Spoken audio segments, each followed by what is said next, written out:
The snow fell thickly, like memories drifting slowly across an old film reel, silent and heavy.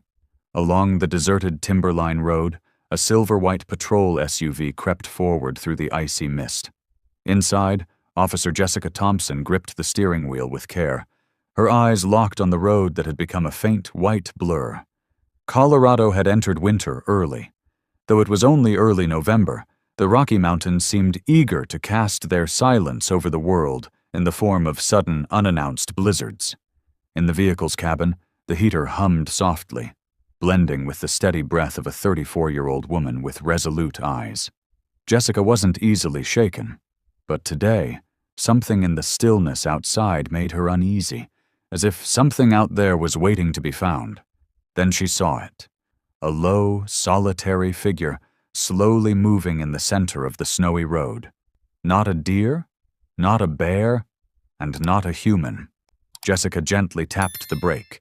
The SUV slid a few inches before stopping. She squinted through the swirling snow, and her heart clenched. It was a German shepherd, large. Its dark coat, once perhaps a rich, beautiful flame, was now a tangled mess crusted with ice and dirt. Its 4 paws pressed into the snow, slow, steady, but clearly in pain. The pads were cracked, dried blood frozen into the fur. Its tail hung low, not trembling but too tired to wag. Its posture wasn't that of an abandoned animal, but of a warrior brought to its knees. And the eyes. Amber, deep, dark amber, stared straight at her through the windshield. Not afraid, not pleading. Just a quiet gaze, as if measuring something. Jessica had never seen a look like that. A look that didn't beg for rescue, but seemed to be deciding if she was worthy of being followed. She opened the car door and stepped out. Snow stung her cheeks like tiny needles. The wind rushed through the broken pines, tossing her hair beneath her knit cap. She crouched slightly, her voice low and soft like the early morning breeze. "Hey, buddy, what are you doing out here all alone?" The dog didn't bark, didn't retreat. Instead, it took one step toward her, a limp but solid step, then stopped. Its breath came out like smoke in the cold air. And then it turned away, slowly, deliberately. Jessica held her breath. Her hand hovered near her belt, an instinct from years of training but not out of suspicion, out of awe. She had seen strays. She had seen scared, fleeing animals. But not like this. Not like it was asking her to follow. "Wait," she whispered. As if in response, the dog paused and looked back. At that moment, Jessica wasn't a cop anymore. She wasn't in control. She was being led. And the one leading her was a voiceless soul, but one with a clear purpose. She reached for her radio. "Dispatch, this is Thompson. I'm on Timberline Road. I've approached a German shepherd. No tag, no human in sight. Light injuries, but highly directed behavior. I'm going to follow it. We'll update shortly." Without waiting for a reply, she stepped through the snow, following the silent figure ahead. The dog's broad paws left clear prints on the white canvas. Every few steps, it looked back to make sure she was still behind. No calls, no leash tethered them in that snowy forest. Just an invisible thread. A silent invitation from a creature that had known loss, yet still believed someone in this world might understand. And Jessica didn't follow because she was a cop. She followed because she was human, unknowing that this step would lead her into a story that would not only save a man's life, but awaken a long-lost faith in an entire town. The snow kept falling, each flake drifting slowly, as if contemplating where to land. Jessica moved quietly behind the German shepherd, its paw prints leading her off the familiar path of humanity, and into a part of the forest only the most persistent spirits dared enter. There was no sound but the wind, the crunch of snow beneath her boots, and the faint, smoky breath of a creature pouring its last reserves of strength into something greater than itself. The dog. She still didn't know its name, but in her mind, one surfaced without asking. Shadow. As if the snow itself had whispered it to her. A name that needed no permission, no assignment, only recognition. Shadow. the silent dark, the wordless guide. It didn't rush, but it didn't dawdle either, just enough for her to keep pace, never enough for her to take control. Each time they passed a wide pine trunk, Shadow would turn to look at her. The gaze wasn't commanding. It was asking, silently, "Are you still with me?" And somehow Jessica found herself nodding, even though no one had asked. After nearly 50 paces, they reached a small clearing, sheltered by a thick pine canopy. In the middle, beneath a blanket of snow and scattered needles, Shadow stopped. It didn't bark. It didn't dig. It merely lowered its head, sniffed lightly, then sat beside a slightly raised mound, an unnatural bump, as if the snow was hiding something beneath. Jessica approached slowly. Her gloved hand brushed the powdery snow away. A cylindrical object emerged, black, ice-cold, and covered in frost. A device, a military-grade rescue beacon, the type used only in training or special operations. The nylon strap was torn, frayed threads jutting out. She turned it over carefully, then froze. A barely legible line, nearly erased by weather, still clung to the surface under the dim light. Property of Logan Pierce. That name hit like a punch to the throat. Jessica stepped back. Logan Pierce. She'd heard that name just 3 days ago. A rescue trainer and K-9 specialist from the Rockies reported missing during a simulated avalanche drill. No trace had been found. His GPS signal had vanished nearby. Search teams had been called off due to the blizzard. Jessica turned to Shadow. The dog was no longer sitting. It lay beside a small, fallen log, head resting on its front paws, eyes never leaving hers, not urging, not pleading, just waiting for her to see the truth. "You were with him," Jessica whispered. "You brought this here." Shadow didn't respond, but its eyes deepened, darkened, as if confirming her words. No collar, no tag, no signs of a lost pet. But the way it had led her, the way it stopped, the exactness of its actions, this wasn't random. This was a trained dog. Not one that followed commands, but one that could read human despair. And now it was speaking, not with a bark, but with presence, that Logan Pierce was still out there. Jessica took a breath, her hands trembling, not from cold, but from the gravity rising from her gut to her throat. She radioed in. "Dispatch, this is Thompson. I've located Logan Pierce's rescue beacon. The position is near Timberline, northeast of Trail 7. The current whereabouts of the subject are unknown, but I believe this dog found me. To bring me to him." A voice crackled through static on the other end. "Confirmed. Coordinates recorded. Proceed with caution. Rescue units en route." Jessica clicked off the radio, then knelt beside Shadow, the quiet one who had crossed ice, hunger, and loneliness just to reach the right person. "You're not lost," she murmured, brushing snow gently from his back. "You're on a mission, aren't you, Shadow?" The dog said nothing, but it stood, slowly, turned toward the north, where the trees stood like the silent columns of an ancient cathedral, and it walked on, again. New prints pressed into the snow, firm, clear. No longer a journey of survival, but an invitation to something greater than fear. Jessica followed. No longer an officer on duty, but a person learning to trust the quietest kind of faith. The faith of a creature that needed no words, yet had the power to save an entire life.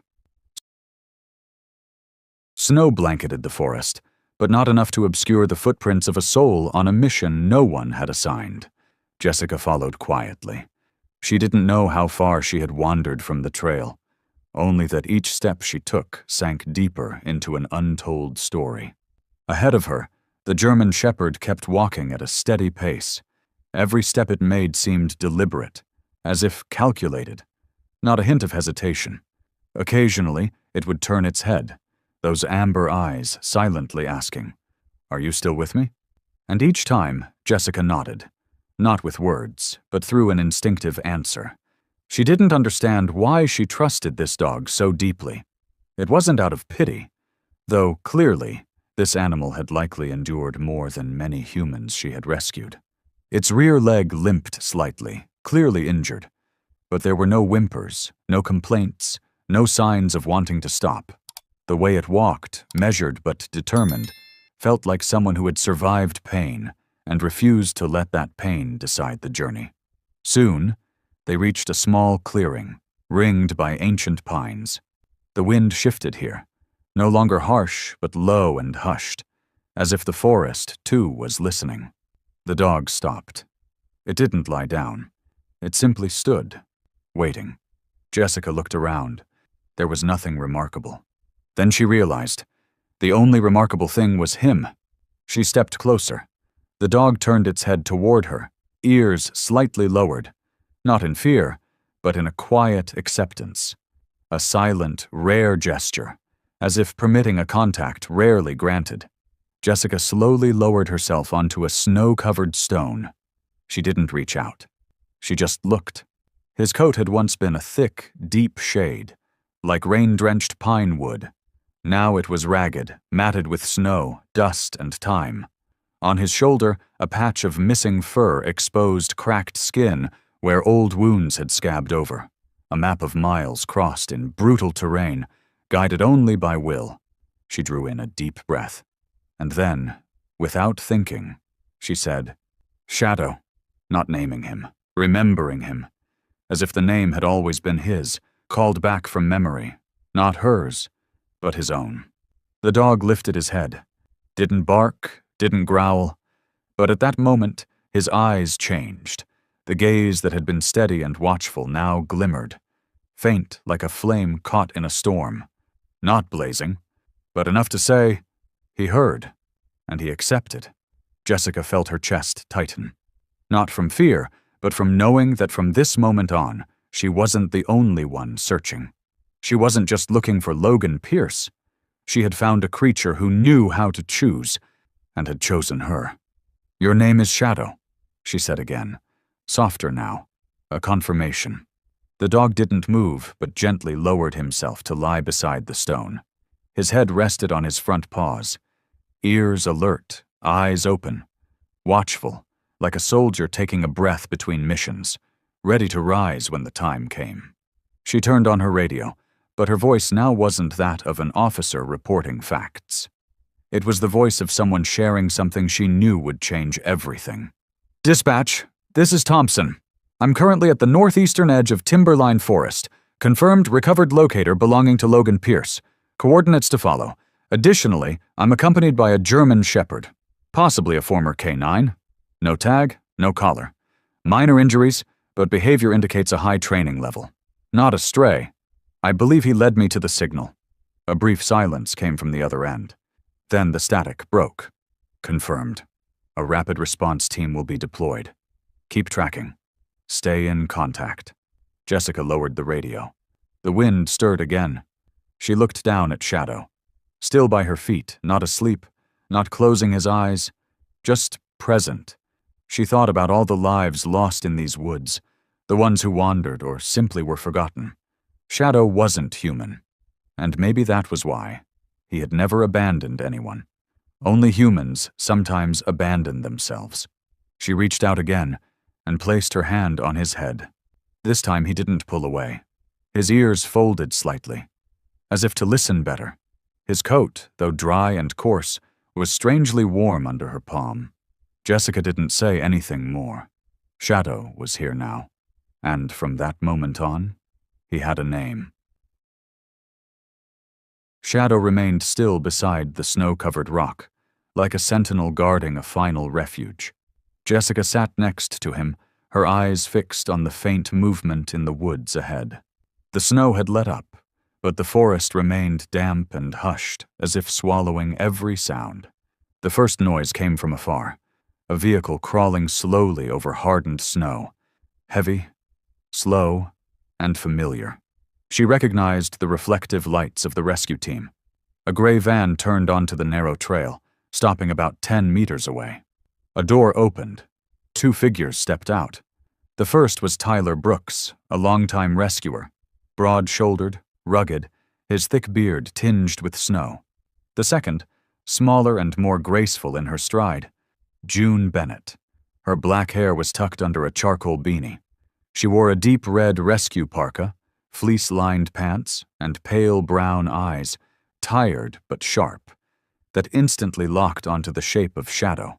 Jessica rose. Shadow didn't move, just lifted his head, eyes tracking the approaching woman. June stopped after a few steps. She stared at Shadow, as if seeing a familiar ghost in the mist. Her breath quickened, not just from the cold, but from something welling up, quiet and unexpected. She began, but the words faded. Jessica nodded, filling the silence. The locator device confirms it's Logan Pierce's. I believe this dog led me here. June nodded, her eyes still on Shadow. Her hand tightened at her coat's hem. Her lips parted slightly, as though speaking not to the present, but to a memory. The way he lifted his head, it's just like Jasper. Jessica tilted her head. Jasper?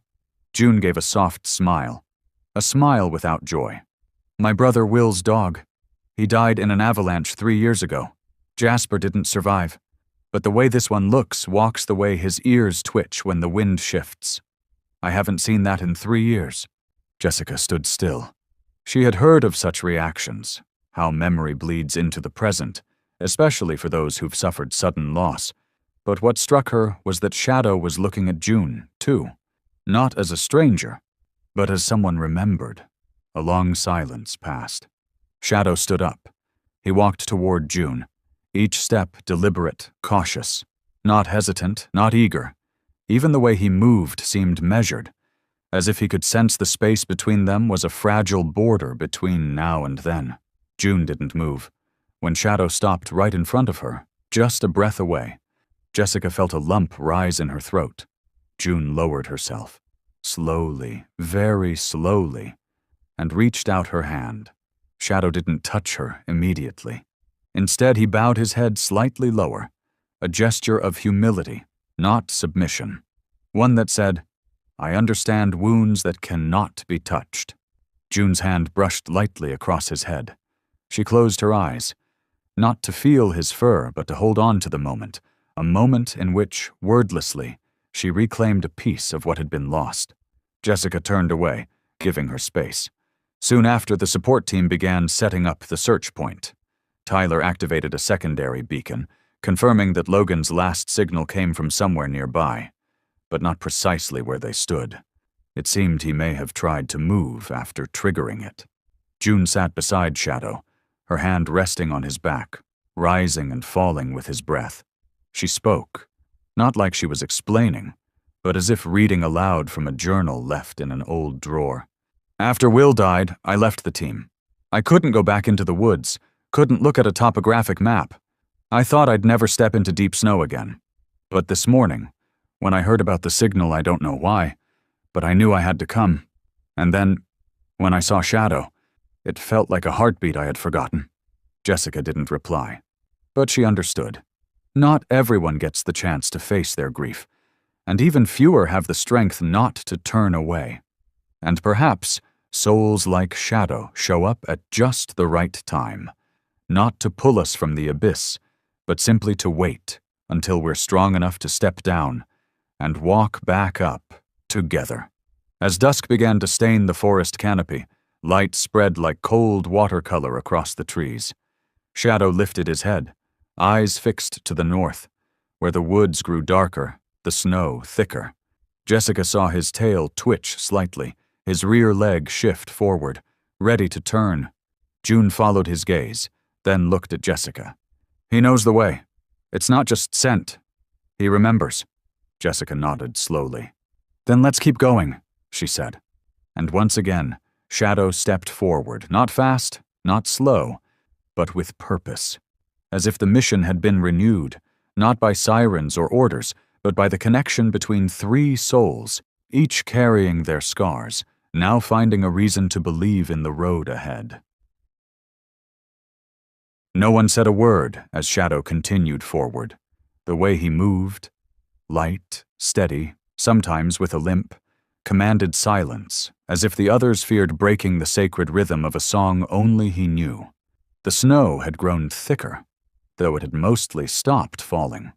The sun was sinking low behind the trees, casting the forest in a strange, muted bronze light, the kind of light that appears when day and night meet without greeting. Shadow paused beside a thick root protruding from the ground, dark, coated with white frost. He lowered his head, sniffed, and then gently scraped at the snow with a forepaw. Not urgently, not forcefully, just enough for Jessica to notice. She stepped forward. Her gloved hand brushed away the remaining snow, revealing a black strap, a harness, part of professional mountaineering gear. The nylon was worn and frayed at the edges as if it had been pulled under great force. Same type Logan used, Tyler noted. Number 8 rope, lightweight but rated for high loads, not something casual hikers carry. Jessica nodded, a sharp ache tightening in her chest. She knelt to inspect it further, turning the layers carefully. At the buckle there was a rough, hand-sewn stitch, red thread shaped like a tiny arrow. June dropped beside her, her hand trembling. "I stitched that," she whispered, her voice barely more than wind. "Last year, just to mark his pack during training." No one spoke further. Shadow scraped away another layer of snow and stepped back. Beneath the ice, they uncovered a gray-green backpack, almost completely buried. Jessica and Tyler hauled it out together. It was damp, cold, and stiff from frozen snow. The upper pocket was jammed shut. They had to pry it open with a knife. Inside, folded in quarters, was a piece of paper, blurred by moisture but still legible. On its outside, shaky handwriting scrawled, "Cabin, northeast slope, shelter." A red arrow was drawn beneath the words, pointing slightly to the right. June collapsed onto her knees, eyes locked on the paper like it might vanish if she blinked. "He was looking for shelter," she breathed, "and he left directions for someone else." Jessica looked at Shadow, now sitting quietly by the tree root, head slightly tilted, ears tuned toward them. Those amber eyes didn't carry panic or exhaustion, only the look of someone who knew the first part of a mission had been completed. "You found it first," Jessica murmured, "and you held on to it, until someone stopped long enough to listen." June gasped softly. She stared at Shadow for a long time. Then, as if something broke open inside her, said, "You didn't just follow his scent. You remembered. You remembered to wait." Jessica turned to Tyler. "The last GPS ping was about 500 yards from here. That cabin might be where Logan is headed. We need to verify it fast. Lights going." Tyler nodded and pulled a topographic map from his chest pocket. "Northeast slope, steep terrain, deep snow. But if Logan made it, so can we." June tucked the note into a waterproof pouch, shouldered the backpack, and gently stroked Shadow's back. "Can you take us there?" Shadow rose without prompting. Silently, he turned, again, toward the direction marked by the red arrow, and began to walk, step by steady step. They followed. No words, no questions. The way Shadow moved left no room for doubt. There was no wandering, no scent trailing like a dog hunting a trail. He wasn't searching. He was returning. To a place he had once laid down and once waited. Once held his silence, because no one had come in time. In the growing dusk, his shadow stretched long ahead of him, a thin, limping shape, yet solid. A figure no larger than a man, yet carrying within it an entire story of patience and loyalty. Jessica realized that from the moment Shadow had stepped onto that frozen road and looked through her windshield, he had never been just a stray dog. He was the keeper of the final ember in a journey that should have ended in cold and oblivion. She turned to June and whispered into the trees, "If not for him, every clue would have stayed buried in the snow. No one would have found anything." June nodded, her gaze fixed on the footsteps ahead.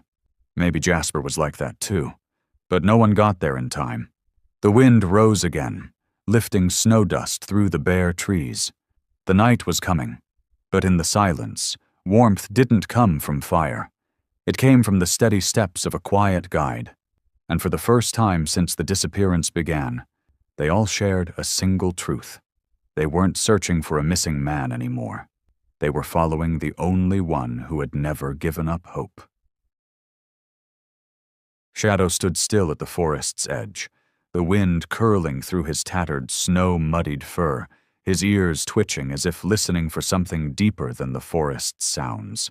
At his feet, a patch of snow had been cleared to reveal a torn harness strap, a collapsed backpack buried in old snow, and a crumpled paper map whose corners flapped in the wind. Blurred red ink, shaky, handwritten letters. Cabin, northeast slope, shelter. 3 words. 1 direction. But to June Bennett, it was something else entirely. A voice from the past, echoing back. She didn't rush like the others. She just stood, watching. The sky above had settled into a dull, leaden gray. No sun, no rain, just a soft light falling over her coat and into her eyes, hollow like they carried all 3 winters. Jessica glanced at June. Something in her rigid posture, the clenched gloves, the deep silence, told her this wasn't just another clue. "You okay?" Jessica asked gently. Not as an officer, just one person to another trying to breathe through something heavy. June didn't answer right away. She walked slowly, her gaze tethered to the strap on the ground.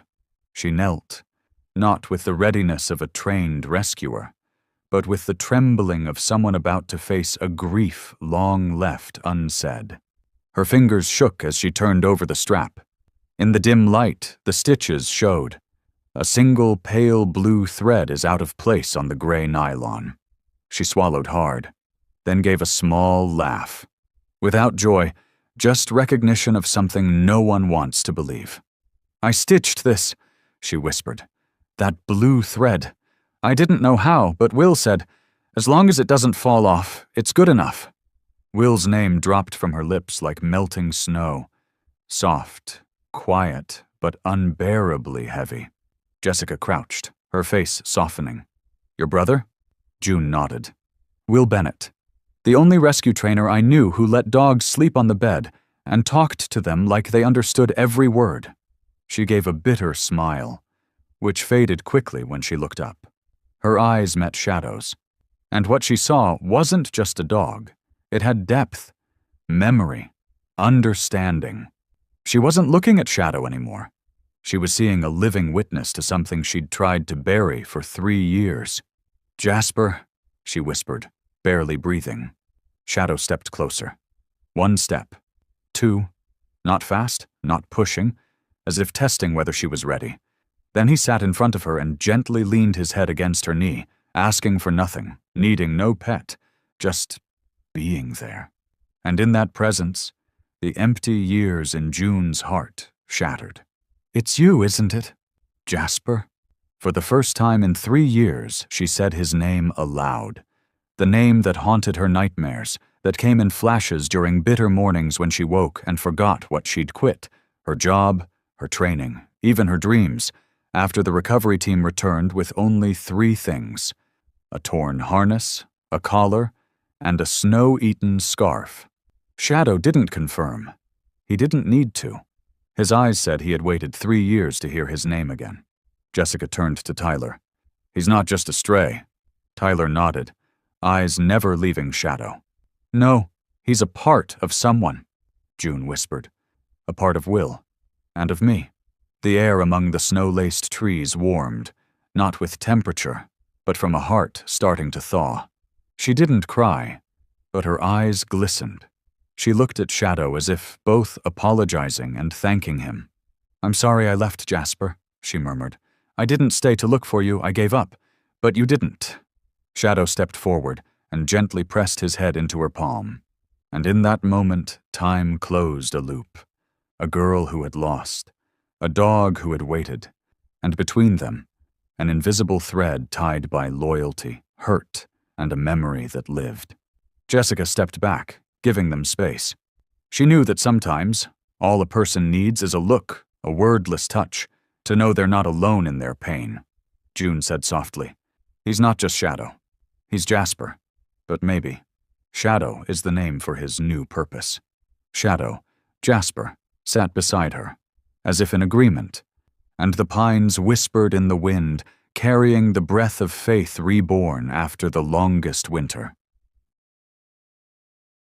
Dim evening light filtered through the snow-laden leaves, casting a pale gray cloth over the newly carved trail, etched in human footprints and paw prints alike. No one spoke as they walked, as though any sound would snap the fragile thread of trust holding them together. Only the crunch of snow underfoot, the soft sigh of wind through brittle branches, and the rhythmic glances of Shadow, always checking to make sure his humans were still close behind. June walked beside Jessica, her eyes often scanning ahead, toward the dog with the firm back and coat now partially dried, still leading with uncanny certainty. "He's not taking us somewhere he thinks Logan might be, Jess," June whispered. "He's leading us to somewhere he knows." Jessica nodded, but said nothing. She had felt it from the moment Shadow veered off the main path toward a narrow northeastern trail, just as the map had indicated. But more than the map, it was Shadow's unwavering resolve that convinced her. Each time they hesitated at a steep bank or concealed bend, the dog would turn, eyes calm but firm, as if to say, "Trust me, it's time." The daylight continued to fade. Yet no one stopped, not out of haste, but because no one wanted to. The silence between them stretched long and solemn, like an unspoken prayer. Logan is alive. They hadn't said it aloud, but with every step, they believed it more. Eventually, they pushed past a pine bough that dusted snow onto their shoulders, and a small, dark shape emerged at the foot of a hill. A dilapidated cabin with warped wooden walls and a sagging roof, like a forgotten box left behind by the last century. But Shadow didn't pause to assess. He walked straight to the door, scratched it once, lightly, then sat down. No barking, no anxious pacing, just waiting. Jessica moved forward. Her hand rested on the handle, her eyes still locked on Shadow, needing to know this wasn't just a hallucination. "He's inside?" she asked softly, not sure whether she was speaking to herself, to June, or Shadow. Shadow didn't respond. He simply inhaled deeply and stared at the doorframe. Jessica pushed the door open. The scent hit her instantly. Musty wood, melting snow, and something heavier. The faint, stubborn odor of fragile life hanging on. In the corner, beneath a dull, tattered military blanket, lay a curled-up figure. Thin, tangled hair and beard, cracked lips, right leg crudely bandaged with rope and bark. Logan Pierce. Jessica dropped to her knees, fingers searching for his pulse at the neck. It was weak, breathing shallow, but present. Still there. She looked up, eyes brimming, voice hoarse. He's alive. June was already rifling through her medical kit. Tyler called the base for medevac assistance. But while the team moved into rescue mode, Shadow simply stepped into the room, padded over to Logan, and sat beside him. Just as he had before. He lowered his head and rested his muzzle gently on Logan's shoulder. Not a reunion. A vigil continued. June froze mid-reach. A warmth, sharp and aching, rose from her chest like an old song returning from the years she'd shut it out. "He never left him," she whispered, almost afraid the truth would vanish if spoken aloud. Jessica nodded. "No, he stayed." They found in Logan's pocket a secondary map, marked with the planned avalanche training route.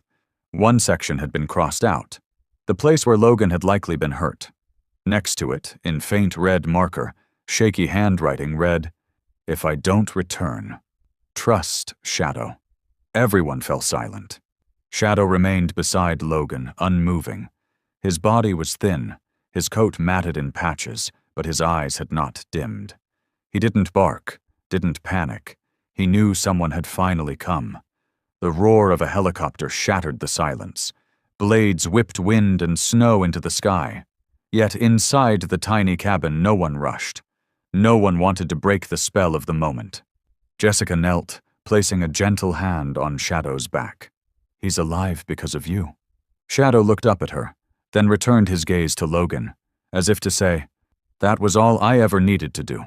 When the rescue team entered, Shadow stepped back, making space, but he never left the room.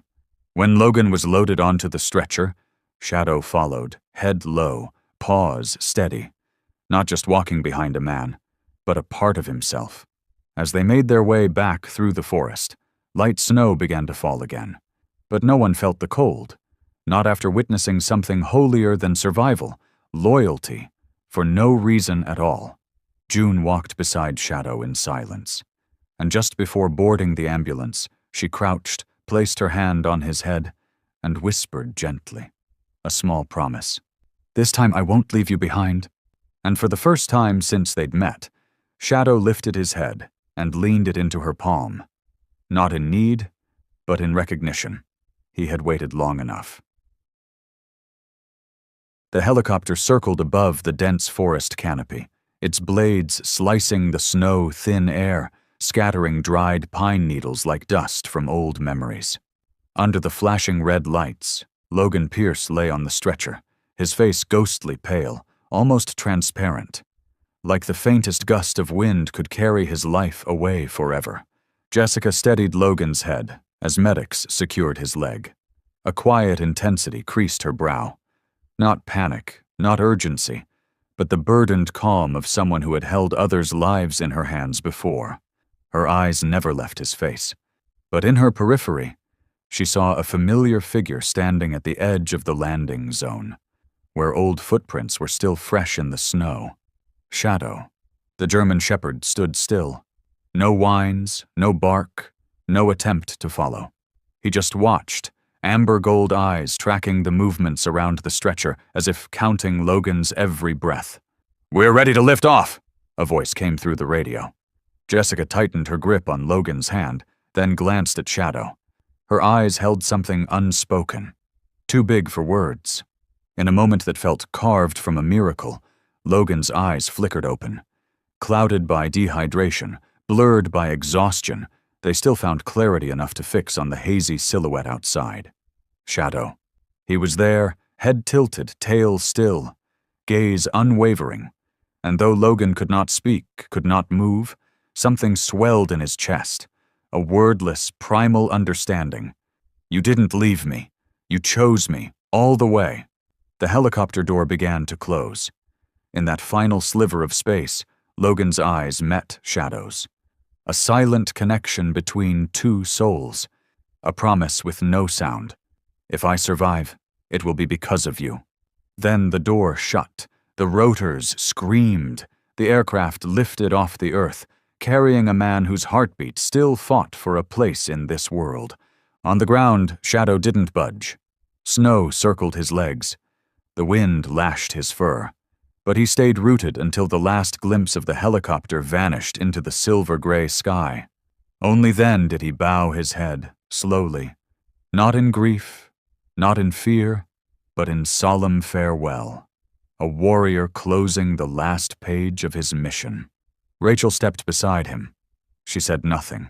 Her gloved fists clenched to stop from trembling, but when she looked at Shadow, resolute, ears tilted toward the clouds, she couldn't help but whisper, "You haven't changed.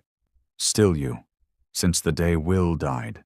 Shadow looked at her, met her eyes, then lowered his head once more, slowly, as if to say, "I remember." In the helicopter, Jessica buckled in as medics placed an oxygen mask on Logan. Cabin lights blinked. The monitor beeped slowly, irregularly. Logan didn't open his eyes again on the flight. But even in his unconscious state, something remained. A flicker of life, kept warm by the memory of golden eyes that never left him. It wasn't the gear. It wasn't the map. It was the first thing he saw when he woke in that freezing cabin. Eyes that didn't demand, didn't fear. Eyes that waited. At Silver Hollow's rescue center, night had fallen by the time the helicopter landed. Logan was rushed to the emergency, rehydrated, stabilized, and treated for fractures. Doctors shook their heads in disbelief. No one expected a man missing 3 days in a blizzard, with a broken leg and no water, to still be alive. "A miracle," one said. Jessica gave a faint smile. She didn't believe in miracles, but she believed in something else. Loyalty. A loyalty that needed no commands, no reward, no assignment, only a silent bond, one a dog had chosen and held on to with everything he had. That night, As snow drifted across Silver Hollow, Shadow lay curled on a mat in the corner of the center's small restroom, eyes half closed. Every time a door creaked, he lifted his head, listening for something familiar. He didn't growl, didn't whimper. He just waited, quietly, without needing a reason, waiting for the only thing he ever truly knew: he will come back. The night wind had stilled. The falling snow was now just a sprinkle of soft dust resting gently on the shoulders of the night guard at the back gate of Silver Hollow Animal Rehabilitation Center. Inside, soft white lights spilled across the cool tile floor, casting a quiet reflection on the dark fur of Shadow, the German shepherd who had just returned from a life-or-death journey. He had been gently placed in a private room, no cage, no leash, just a clean mattress, a bowl of water, and a thin blanket scented faintly with eucalyptus. But Shadow did not eat, did not sleep. He simply sat there, ears gently perked, eyes fixed on the closed window, watching the white flakes fall silently beyond the glass, as if he were listening to something no one else could hear, a call from somewhere far away, or a silence only those who had known loss could recognize. Dr. Meredith Hale, head veterinarian at the center, entered at the start of her early shift. In her 50s, tall and lean, her gray hair was tied neatly at the back. Her voice was usually a firm blend of command and reason. After 30 years working with trauma-affected animals, she had learned to keep emotions private, separate from her patients, even the ones with eyes that spoke or breaths that whispered like wind sighs. But the first time she stepped into Shadow's room, she paused, not because he barked or growled, because he did nothing. Shadow lifted his head and looked into her eyes, not with fear, not with panic, not with suspicion, just pure presence, as if he hadn't come to be healed, but was quietly deciding if this place was worthy of his trust. Meredith slowly approached, crouching down, her gloved hand extended gently. "I'm not the one you're waiting for," she said softly, "but I won't force you to trust me." Shadow blinked, then lowered his ears slightly, not in submission, but in quiet acceptance. Just enough. During the examination, Meredith didn't use a muzzle. She didn't need to. He didn't resist. The wounds on his joints told the story of long hours, perhaps days, enduring sub-zero temperatures. The makeshift bandage wrapped around his leg, a strip of torn shirt fabric, was Logan's. Every mark on Shadow's body was a silent memory. "You chose to stay," Meredith murmured as she wiped away the old snow from his paws. No wild dog would have made that choice. He didn't respond. He simply rested his head on his front legs and exhaled deeply, as if, finally, he could allow himself to rest. At least for one night. The next morning, Jessica visited the center. Her eyes were rimmed with fatigue, still in uniform, but without her name tag. As she walked the long hallway where animals were being cared for, her footsteps instinctively softened, not just out of respect, but as if not to shatter the stillness in the room where a very particular soul was resting. She approached the door, silently watching through the window. Shadow lay just as before, but this time he lifted his head when he saw her. Ears perked slightly. A subtle glance, not eager but enough to let Jessica know. He remembered. Dr. Meredith, jotting down notes, noticed the shift. She looked up, eyes glinting with rare surprise. "He hasn't eaten all night," she said.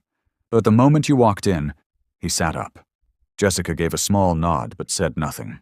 Meredith closed her notebook and stepped to the window. "He's not like other dogs I've treated. He doesn't need to be saved. He's not asking for anything. He's watching us, deciding who's worthy." Jessica offered a sad smile. "He used to be a soldier." Meredith nodded slowly. "Not the kind we train. The kind born to serve, with their hearts." That afternoon, Rachel Pierce visited. She stood for a long time in the hallway. She didn't go in, didn't speak, didn't touch, but her eyes never left Shadow. Sleeping, his breathing steady, the rise and fall of his back gentle and calm. She had seen that look before, that posture, that way of lying down.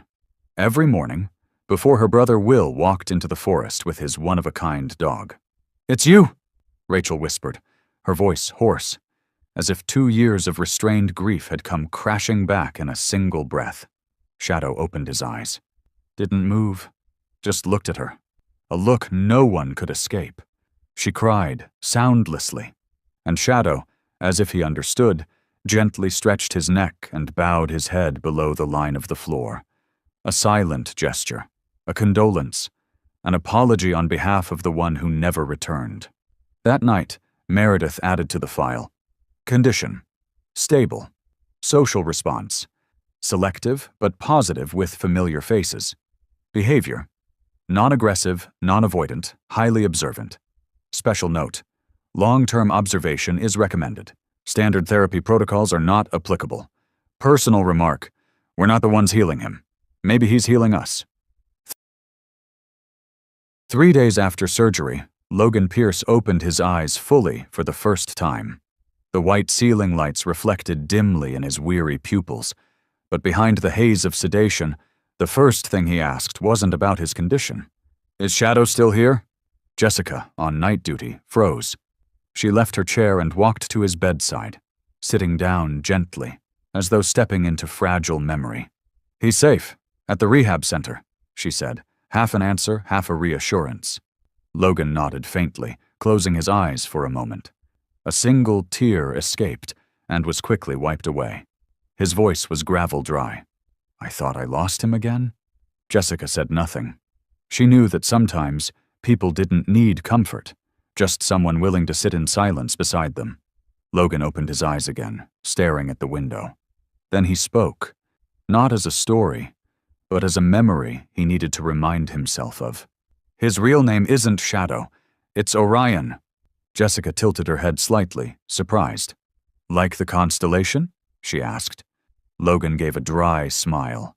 "Yeah, he used to guide those who couldn't find the light, like stars in the winter sky." Then he went on, each word unearthing something long buried. "Orion wasn't a combat dog, not a police K9. He was a special therapy dog, trained through the Deep Emotional Response program at Fort Laken. The kind of dog who didn't follow verbal commands. He followed emotion. He sensed people, detected pain even when they said nothing. No crying, no yelling, just a heart out of rhythm, and he'd be there." Jessica exhaled. She had seen rescue dogs, trained K9S, but what Logan described felt like another dimension entirely. Logan looked at her, his eyes filled with something profoundly human. Faint hope. "He's helped hundreds," he whispered. "Abused children, PTSD veterans, women who survived violence. Once, an 8-year-old girl who lost her voice after a car crash. She didn't speak for 4 months. At her first session with Orion, she sat frozen. He didn't do anything. Just walked over, laid his head in her lap, and waited an hour. Then she whispered 3 words. "Don't leave me." Jessica's hand tightened into a fist. Her throat clenched. "And then?" she asked softly. Logan stared into the distance. "Then the program lost funding. The team disbanded. Orion was transferred to Will, Rachel's brother, for support in field training. I don't know what happened after. All I know is after the avalanche 3 years ago, he disappeared. I thought he was gone." Jessica stood and moved to the window, looking out at the sky veiled in soft mist. The pieces were falling into place, the way Shadow, now Orion, led them through snow and forest, calm and sure. How he recognized Rachel. How he didn't bark, didn't jump, just waited, like someone who had walked through many nightmares and stayed until the dawn. She turned back, her voice gentle. "Do you want to see him?" Logan closed his eyes and nodded. "If he still allows me." The next morning, Rachel returned to the rehab center. When she opened the door, Shadow was sitting by the window, looking out over the snowy yard bathed in morning light. Meredith stood nearby, just finishing an antibiotic shot. "He's responding well. Eating again. Looks like he's waiting for someone." Rachel sat on the mat. Didn't call him. She didn't need to. Shadow, Orion, turned his head to look at her, then walked over slowly, head tilted as if waiting for a signal. Rachel extended her hand without a word. Orion placed his head in her palm. Everything that had broken in her, the things she thought were buried beneath the snow, returned, whole, quiet, unshakable. When Logan was wheeled to the rehab room doorway, Orion was sleeping, but the faint creak of the door made his ears twitch. He raised his head, golden eyes locking onto the man being pushed inside. No bark, no leap, just a slow walk forward, sitting quietly beside the wheelchair, looking at Logan. Logan looked back, and like a whisper returned from long ago, he said, "Orion." Orion tilted his head, then gently rested his chin on Logan's knee. No more words were needed. Everything that had to be said was already there, in that silent, unwavering gaze. That morning, the lobby of the Silver Hollow Rehabilitation Center was unusually still. The pine tree outside the front door was encased in a sheath of ice, refracting the pale winter sunlight into faint streaks over the snow. Everything seemed to be settling into a quiet rhythm after days of chaos. Then came a different chill, not from the weather, but from the sharp sound of leather shoes striking tile. Colin Rusk, a representative from the Wyoming State Animal Control Board, entered in a dark brown coat. His nameplate read, Senior Compliance Officer. He was lean, ageless in appearance, with cold gray eyes that viewed every creature as paperwork, every wagging tail as data in need of control. He stood in the center of the small meeting room, where Jessica, Rachel, Logan, and Dr. Meredith were gathered. In his hand, a thick folder opened like the start of an interrogation. We received a report concerning an unregistered stray dog, previously removed from the state's therapy animal control system 3 years ago. Based on chip data and archived files, the individual in question has been identified as Orion, Tier 2 certified emotional therapy dog. Colin paused, sweeping his gaze over each person. As Orion is no longer listed in the active training registry and has not undergone reassessment since his disappearance, according to Clause 12.7 of the State Therapy Animal Statute, he must be retrieved and transferred to a behavioral assessment facility, pending official review. The room fell heavy with silence, like snow layering a glass window. Logan clenched the armrests of his wheelchair. Rachel's mouth opened in protest, but it was Jessica, calm, composed, who spoke first. "You're going to collect him like he's some misplaced item?" Her voice wasn't loud, but it was firm. "After everything he's done, not just for Logan, but for this town, for every person he's helped, you want to put him back in a cage to be evaluated?" Colin didn't flinch. "This isn't about emotions. It's about legal responsibility. A therapy animal, especially one of Orion's caliber, cannot operate freely without current assessments of behavior, health, responsiveness, and psychological stability."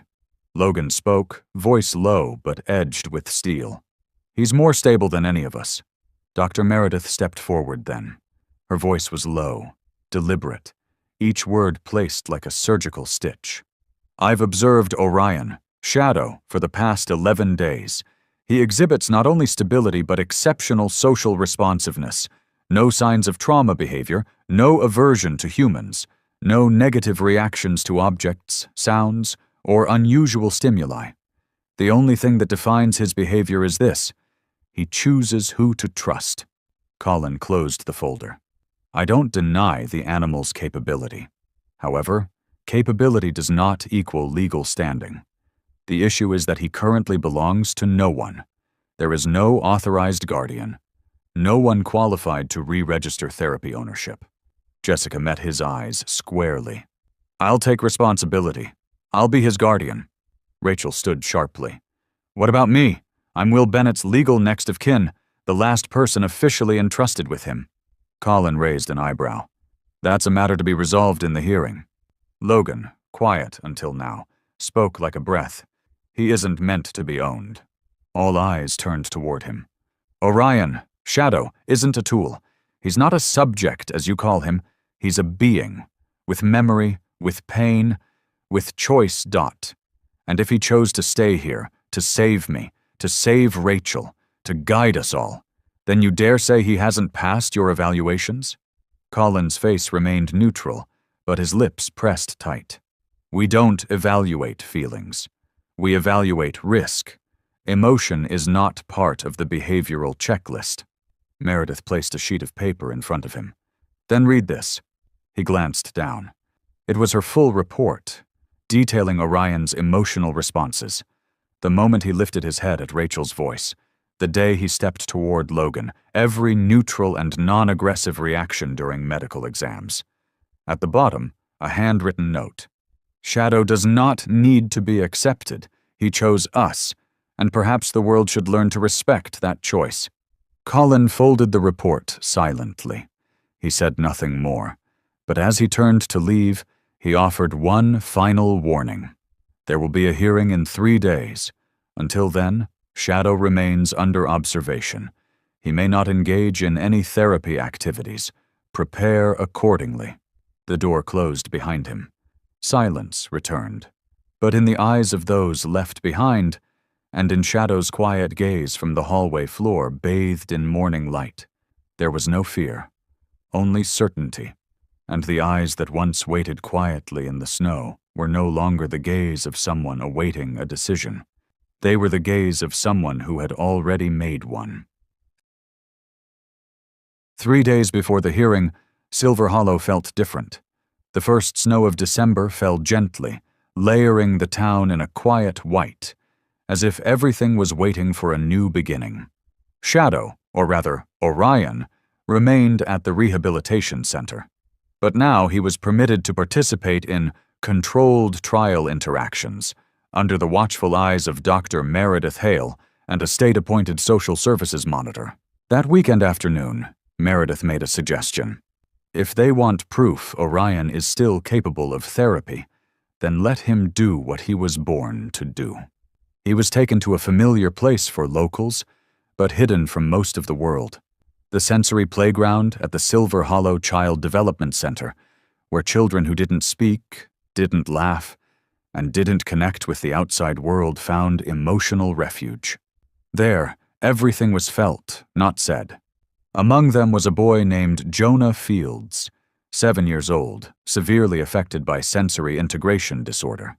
He couldn't tolerate physical touch, hated bright lights, despised loud sounds, and was known to react strongly even to images of furry animals. Meredith had initially decided not to bring Orion near Jonah, but Jonah's therapy teacher, Ms. Lauren Grady, had said, "If anyone can touch Jonah without making him scream, that's all the proof Orion needs." That afternoon, the snow had stopped. Soft light filtered through thick windows into a room of padded carpets, building blocks, felt balls, and low-hanging swing chairs. Jonah sat in a corner, head buried in his knees, noise-canceling headphones tightly pressed to his ears. Orion entered the room. He didn't pull on his leash, didn't sniff around. He stopped just past the threshold and sat down. Not because someone told him to, because he felt it. The pressure in the room, the kind of silence that screams. And he understood. The first thing needed here was quiet. Jonah didn't move. His fingers continued scratching at the carpet. Ms. Grady looked to Meredith, who gave the faintest nod. The room held its breath. Orion sat still. 5 minutes, 10. No one spoke. No one moved. Orion didn't try to approach, didn't ask for attention. He just breathed, slow, warm, a ripple of presence that began to melt something thin and fragile around Jonah. And then, for the first time, Jonah lifted his head. His eyes, dull, usually drifting past everything as if nothing truly existed, this time stopped. Right, where Orion sat. No blinking, no fear, just looking. Orion remained still, but his ears slowly lowered. Not in fear, but in deference, a gesture of respect. Jonah slowly removed one side of his headphones. For those who worked with him, it was nothing short of a miracle. The boy crawled forward on his knees, moving just a few steps, slow, cautious, but not pulling away like he always had with animals. When he was within less than an arm's length of Orion, Jonah stopped. He didn't reach out. He didn't speak. He just sat, face turned fully toward Orion. The entire room held its breath.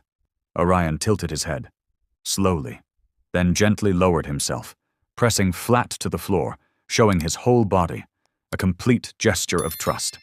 Jonah watched. His small eyes trembled, not with tears, not with fear. He edged closer, one hand stretched out, not to Orion's back, not to his head, but to his chest, where a steady, slow heartbeat pulsed beneath the fur. Orion breathed calmly, didn't move a muscle, and Jonah whispered, "Thump." It was the first meaningful word he had spoken in 3 months. Ms. Grady broke into tears. Meredith turned away, wiping her glasses. The social services monitor just stood there, silent, gripping his pen tightly. Jessica stepped beside Logan and whispered, "No one taught him to do that. He chose the right way, the right moment, the right heart." Logan looked at Orion, now letting Jonah rest his head on his front leg. Eyes closed as if the two of them were dozing together in some invisible, safe place no one else could enter. He murmured, "Not to anyone in particular. There's no standardized test that can prove this. Only the touch on the part of us we thought was lost forever." Orion didn't do anything more, but he didn't need to, because for the first time, Jonah wasn't alone. And once again, a quiet miracle happened, thanks to a dog who demanded no rights for himself, and only chose to be exactly where he was most needed. Orion lay still, his strong frame cloaked in thick fur that radiated a quiet warmth. Not from body heat, but from a kind of presence that asked for nothing in return. He didn't move. He didn't look. He simply was. A soft, open space where a child could exist without fear of being judged. Jonah sat beside him, his small hand resting on Orion's solid chest. The dog's heartbeat pulsed gently beneath his palm. Not rushed, not forceful, just a slow, steady drumbeat in the distance, reminding him, here, everything moves slowly, and it is safe. Then, in a moment too delicate to be caught on camera, Jonah's little hand reached out, gently touching Orion's ear. It wasn't unconscious. It wasn't random. Jonah lifted his head slightly, eyes turned sideways, quiet as a still lake. And somehow, the boy knew. This was the spot where most dogs react the strongest. But with Orion, he didn't feel afraid. He didn't pull away. The touch lasted just over a second, but the entire room seemed to freeze in that instant. Orion lifted his ear slightly but didn't turn his head. He didn't retreat. Instead, he gently tilted forward, as if to present his ear more clearly. As if to say, "It's okay, son. Go ahead. It's safe." Jonah stroked it, softly, a motion he'd never made with anyone before. Not with his mother. Not with any therapist. Not even with the softest toy. He let out a breath, a sigh so faint it felt like snow, but it was the first breath that wasn't made of fear. Lauren Grady, the therapy teacher, raised a hand to her mouth. Her eyes shimmered with tears. Jessica stood behind her, barely daring to breathe. And Dr. Meredith Hale, known for her unwavering trust in charts and data, simply whispered, "We just witnessed a breakthrough that no one else could have made except him." As time passed, Jonah didn't leave Orion's side. The boy lay down, resting his head on the dog's flank, arms loosely around his neck like a pillow. Orion didn't move, just breathed steadily, his calm breath lulling the child to sleep. At that moment, Ms. Grady stepped back and handed the supervising state official the tablet that had been recording the entire scene. The official, there to evaluate Shadow's behavioral compliance, had long stopped taking notes. He just sat quietly, eyes reddening. He asked, "May I get a copy of this? I want to submit it at the hearing." Meredith nodded. "And if possible," he added, his voice low, "I'd like to be the one who signs off on Shadow's emotional therapy certification. No further tests required." Outside, the snow had started falling again. Soft, light, like a nod of agreement from nature itself. Jessica and Rachel stood in the hallway, looking through the glass into the room where Jonah and Orion lay. The scene needed no sound, No explanation. Just a look and belief. Rachel spoke, eyes still fixed inside. He's lost everything before. His former handler, his training program, his team position. But the one thing he never lost was his ability to believe in people. Jessica squeezed her hand gently. Maybe it's because he lost so much that he knows exactly who needs saving. And when. As dusk settled, Jonah's mother arrived to take him home. The boy left Orion's side, no longer with the wary gaze he once carried. But just before exiting, he turned back, ran to the dog, and gave him another hug. This time it was a real hug. The room didn't erupt in applause. It didn't need to. It cracked wide open in the silence, through eyes flooded with quiet emotion.